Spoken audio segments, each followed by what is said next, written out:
Hello, this is a screencast for how to 3D print using Cura. I decided to talk like this because it's just so lovely. Or not. So I'm in Inventor, I got my rim open. This is just the template I'm sending you so you can kind of make your own. This particular one fits two different cars. And we've got one that fits the minivan here, and one that fits the truck and something else here. So that's your first decision. But once you got your wheel all designed, all cool and everything, you need to click File, Export, CAD Format, and then you need to click this drop down menu for file type and save it as a STL file. Then you need to make sure you click Options, and then this I believe is in centimeters, so make sure you change to millimeters. Hit OK. Hit save. It's gonna, this is because I've already done it before. Sure, whatever. Then, once you've got Cura open, you're gonna need to, depending on the printer that you're using, let's say that we want to use the three. These are our two choices that we need to kind of select in Cura. Say we're using the Ultimaker 3 Extended.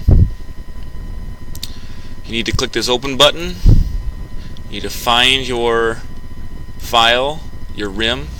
Now our goal is for you to find a bunch of other people that want to do the same rim as you. So what I've done is I've created this Google folder for you where I've got some word instructions, but then everybody that wants red rims can throw their STLs in here. And once you find enough people and get the OK from me, you can load all of those in here.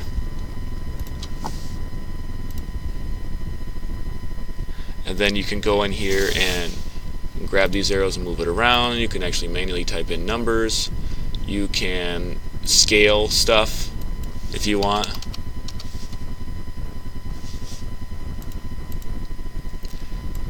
That's what it looks like when it's not fitting on the print bed.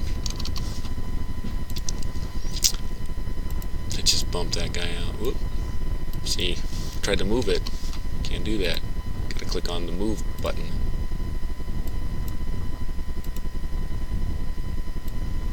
So once you get everybody situated,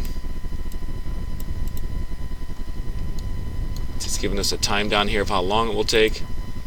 This guy is like floating above the print bed. Usually when you get them on, he'll snap too. Right click and drag to rotate, unlike Inventor. 4 hours for 5 rims. Now how we can change that, we're going to go with, this is normal. If you do extra fine, which we're not going to do, these are settings that I have. We want to do a skirt. I'll show you that in a second. Slicing should take a lot longer. It's a lot finer print. 11 hours for 5 rims. So we're going to do normal because I've tested the tolerances on these where the axles go in. We want it to spin, but we don't want it to fall off. So we need it to be basically these measurements here, and the tolerances would change if we were on a different print, most likely. The other thing you can do, you can mirror stuff. The rotate is a very good feature. It'll just bring it in. Luckily it brought these in exactly how we want to print. Click the rotate button, you can grab, I want to rotate this. I try to do, usually it's 90-degree increments. But these are actually how I want it, so you can grab those 3 circles. Now, we're typically under recommended. Infill, we probably want to do 100%, which will change mine because mine are solid. It'll change the time by quite a bit, but if you have a rim like this, then you probably want to do solid, even though it's not going to make a difference because there's no insides to it anyway. So we are under, this is different. Yours is going to look different than this, but basically we're under, I don't even know what this is doing. You've made some profiles. We want 0.15. That's what we call normal. We're going to want to generate support under here. You go to the layer view and you can kind of see what the insides are going to look like. So you don't crash the program. You can grab this, kind of see what it looks like down inside there. So it's going to try to print this front rim like that, which probably won't work out in the middle of nowhere. It can do something like that, but probably not that well. Same with the one in the back. So we're going to want to generate support. We're just going to use the same extruder because we use breakaway. And then when you look at the layers, you can kind of see how it's going to lay down that support.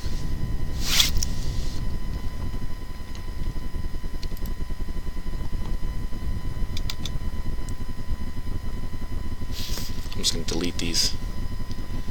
Jeez, it's a long video already. I may have crashed the program. It's already trying to slice it. Okay, so now, generate support. If we go back to a layer view, it's going to lay down this little pattern that's going to break away the blue stuff. It's going to break away, and that's what we want. We'll peel that out of there. We probably will want to select, go into custom,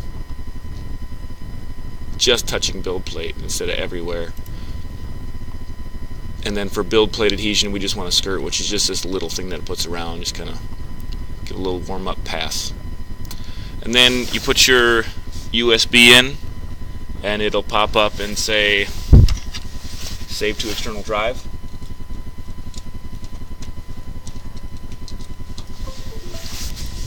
And that's what you'll take to the 3D printer. Print from there.